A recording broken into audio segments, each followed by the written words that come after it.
أول شيء أحب أقول لك أني أحب الجزائر كلش هواي.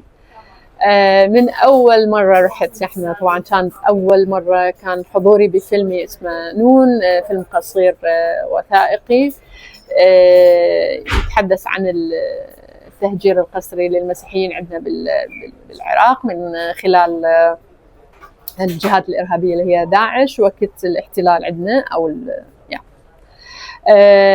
كانت وهران، وأنا وهران من زمان يعني أحب أشوفها.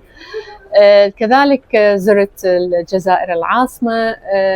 أصدقائي طبعا الجزائريين ما قصروا، إحنا نقول بالعراقي ما قصروا أبد، خذوني أكلنا سمك وإحنا البحر افترينا. بلد مرسومة بيد إلهية، يعني شو أقول لك أكثر من هيك.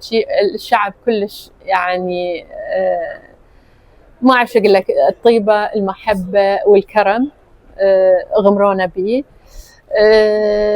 وأحب دائما إني أرجع وأعاود أروح للجزائر، وربي يحميها يا رب يحفظكم.